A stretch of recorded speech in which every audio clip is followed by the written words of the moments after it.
Hi everyone, welcome to my channel stock market unlimited. तो देख लेते हैं किस तरीके का डेटा आया हुआ है निफ्टी और बैंक निफ्टी में 27 ऑफ नवंबर के लिए सारे प्लेयर्स का। सबसे पहले देखिए रिटेलर्स का डेटा अगर हम देख के चलते हैं तो हमें यहाँ पे क्या दिख रहा है कि इनकी पोजीशंस पिछले दिन से बियरिश हुई हैं, राइट। तो हुआ क्या है, आज लगातार मार्केट ऊपर की तरफ चलता रहा है ना, एक पॉइंट पे खुला और वहाँ से लगातार ऊपर की तरफ गया है मार्केट। तो उसकी वजह से क्या हुआ है कि इन लोगों ने अपनी पोजीशंस में, आप यहाँ पे देखोगे तो पुट शॉर्ट करे हैं और पुट लॉन्ग ज़्यादा करे हुए हैं, ठीक है। ऐसे ही कॉल शॉर्ट करे हैं 3,25,000 कॉन्ट्रैक्ट्स, उसके अगेंस्ट में कॉल लॉन्ग इन्होंने करे हैं 1,27,000 कॉन्ट्रैक्ट्स। ये तो कॉल राइटिंग और पुट बाइंग करके गए हैं ये लोग। तो क्या हुआ है कि ऊपर जाता रहा है मार्केट, तो ये एवरेज करते रहे हैं अपनी पोजीशंस को कि अब गिरेगा, अब गिरेगा, अब गिरेगा। तो किसी ने राइटिंग करी होगी तो वो राइटिंग कॉल राइटिंग करके, किसी ने पुट बाइंग करी होगी कि अब गिरेगा, अब गिरेगा, तो वो पुट बाइंग की होगी। तो उस तरीके का सिनेरियो बना हुआ है करंटली। डीआईएस का डेटा देखते हैं तो इक्विटी में आज इन्होंने 5,984 करोड़ की बाइंग करी है। फ्यूचर्स में 223 कॉन्ट्रैक्ट लॉन्ग साइड के ऐड किए हैं, शॉर्ट साइड पे कुछ किया नहीं है। एफआईआईस ने इक्विटी में 5,000 करोड़ के आसपास की बाइंग करी है। प्लस आप इनका डेटा देखोगे तो पिछले दिन से एकदम चेंज हो गया, राइट। आज इन्होंने बुलिश पोजीशंस बनाई है मार्केट में। 3,10,000 से डेटा 1,29,000 के आसपास आया है। रीज़न क्या है कि इन लोगों ने मार्केट के अंदर बहुत एग्रेसिवली पुट शॉर्ट करे हैं 1,87,000 कॉन्ट्रैक्ट्स, उसके अगेंस्ट में पुट लॉन्ग करे हैं सिर्फ 80,000। तो नेट बेसिस पे पुट शॉर्ट करके जा रहे हैं ये लोग। प्लस कॉल शॉर्ट इन्होंने करे हैं 35,000 कॉन्ट्रैक्ट्स, उसके अगेंस्ट में कॉल बाइंग इन्होंने काफ़ी ज़्यादा करी है 1,08,000 कॉन्ट्रैक्ट्स की। तो कॉल बाइंग और पुट शॉर्ट करके जा रहे हैं, तो एक्सपेक्ट कर रहे हैं कि मार्केट में अपसाइड का मोमेंटम रहना चाहिए, लॉन्ग साइड की पोजीशंस बना के जा रहे हैं। इसके बाद अगर हम प्रोस का डेटा देखते हैं तो हमें यहाँ पे क्या दिख रहा है कि इनका डेटा भी काफ़ी बुलिश हुआ है। इन लोगों ने मार्केट में 5,40,000 कॉन्ट्रैक्ट्स पुट शॉर्ट के बनाए हैं, उसके अगेंस्ट में पुट लॉन्ग करे हैं सिर्फ 3,65,000 कॉन्ट्रैक्ट्स। तो नेट बेसिस पे पुट शॉर्ट करके जा रहे हैं ये लोग। प्लस कॉल शॉर्ट इन्होंने करे हैं 78,000 कॉन्ट्रैक्ट्स के आसपास, उसके अगेंस्ट में कॉल बाइंग इन्होंने भी बहुत ज़्यादा करी है 2,02,000 कॉन्ट्रैक्ट्स के आसपास की, ठीक है। तो नेट बेसिस पे call buying plus put short करके जा रहे हैं, तो एक्सपेक्ट ये भी यही कर रहे हैं कि मार्केट फर्दर अपसाइड जा सकता है। इसके बाद निफ्टी की ऑप्शन चेन देख के चलते हैं तो पीसीआर चल रहा है 1.55 पे, तो बुलिश टेरिटरी के अंदर चल रहा है और 1.65 तक भी गया था। फिर उसके बाद में थोड़ा मार्केट धीरे धीरे धीरे करके एक ही जगह पे रह गया,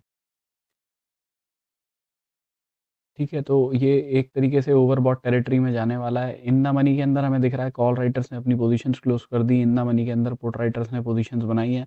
बहुत एग्रेसिव पुट राइटिंग जो है 26,100 वाले लेवल पे हुई है। तो एक्सपेक्टेशन क्या है कि ये वाले लेवल्स ब्रेक नहीं होने चाहिए। अगर कल मार्केट कहीं नीचे की साइड में मिल जाता है तो वहाँ से बाय ऑन डिप का सिनेरियो ज़रूर बनाया जा सकता है कि मार्केट नीचे की तरफ आए और वहाँ से कोई बाइंग अपॉर्चुनिटी देखी जाए, ठीक है। 26,000 का लेवल जो है वो अच्छा सपोर्ट का काम करेगा मार्केट के लिए। अगर किसी नेगेटिव न्यूज़ की वजह से ये लेवल टूटता है तब प्रॉब्लम आएगी, बिकॉज़ ये सब सारे ट्रैप हो जाएंगे पुट राइटर्स जो बैठे हैं मार्केट में, ठीक है। अदरवाइज़ मार्केट अभी यही है कि थोड़ा-सा करेक्शन अगर आता है तो वहाँ से बाइंग अपॉर्चुनिटी बनेगी। कॉल राइटर्स आप देख सकते हो कहीं पे कोई बैठे ही नहीं है, तो कुछ एज़ सच रेजिस्टेंस अभी है नहीं ऊपर की साइड में।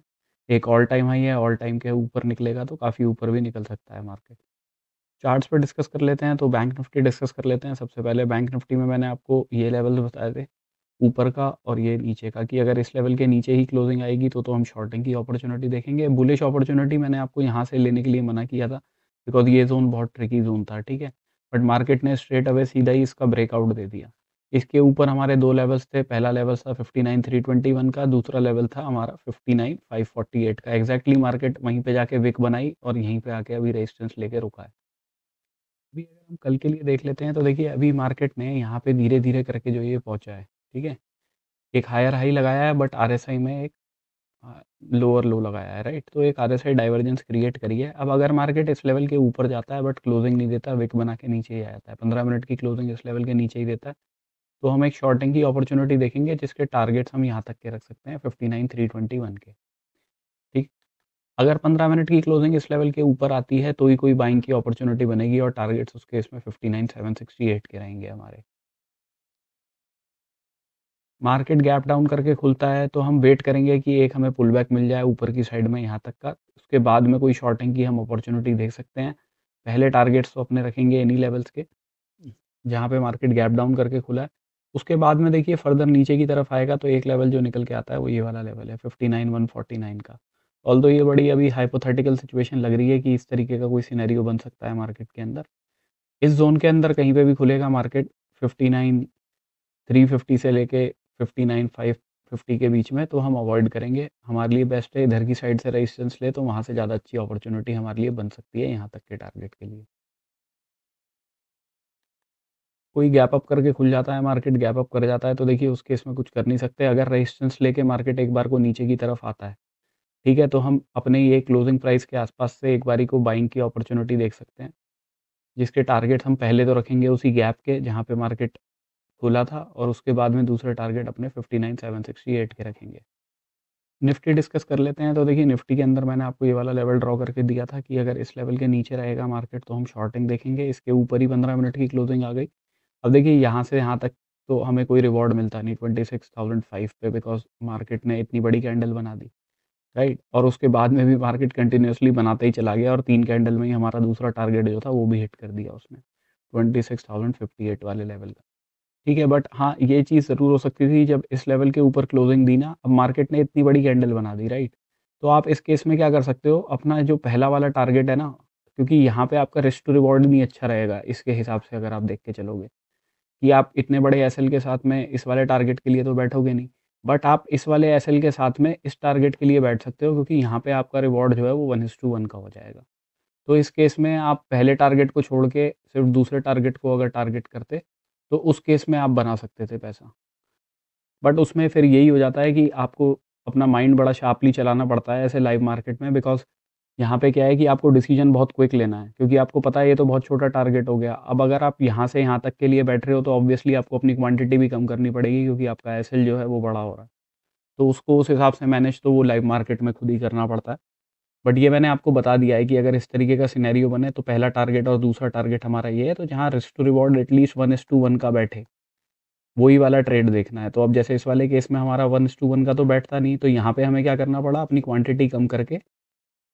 अभी अगर हम कल के लिए देख लेते हैं, तो देखिए मार्केट लगातार ऊपर की तरफ गया है, बट यहाँ पे मार्केट ने ना थोड़ा रेजिस्टेंस फेस किया है, और आरएसआई डाइवर्जेंस यहाँ पे भी बन रही है। अब अगर कोई गैप अप करके खुल जाता है मार्केट इस लेवल के आसपास, क्योंकि 2 लेवल ऊपर के जो हैं वो है 26,264 का, और इसके ऊपर 26,308 का लेवल। ठीक है, अगर कोई छोटा-मोटा गैप अप करके खुलता है और इस लेवल के ऊपर ही क्लोजिंग कर देता है, जो आज का हाई है हमारा, व्हिच इज़ 26,212 के आसपास, तो हम एक बाइंग अपॉर्च्युनिटी देख सकते हैं, जिसके टारगेट 26,264 के रखेंगे। दूसरे टारगेट्स अपने 26,308 के रखेंगे। बट देखिए मार्केट अगर कुछ इतनी पॉजिटिव कैंडल बनाई है और गैप अप करके भी खुल जाता है, तो कोई सरप्राइजिंग नहीं होना चाहिए। गैप अप करके खुलता है इन वाले लेवल्स के आसपास या इन लेवल्स के आसपास, तो उस केस में कुछ कर नहीं पाएँगे। तब हमें 10:30 बजे तक का वेट करना पड़ेगा, देखना पड़ेगा थोड़ा प्राइस एक्शन कैसा बन रहा है, plus call writers, put writers का ग्राफ देख के कोई अपॉर्च्युनिटी देखनी है। अब देखिए काफ़ी लोग मेरे से पूछते रहते हैं, वो ग्राफ जो है ट्रेडिंग टेक का चल नहीं रहा है, तो क्या कर सकते हैं उसका अल्टरनेटिव? देखिए मेरे को पता नहीं उसका अल्टरनेटिव, मेरे को वहाँ पे दिखा था तो मैंने वो वीडियो बना दिया था। उससे पहले से मैं अपनी एक्सेल शीट के अंदर मैंने वो वाला ग्राफ बनाए हुए हैं। मैं उनको यूज़ करता था, बट मैंने जब ट्रेडिंग टिक का देखा तो उसके ऊपर मैंने वीडियो बना दिया था।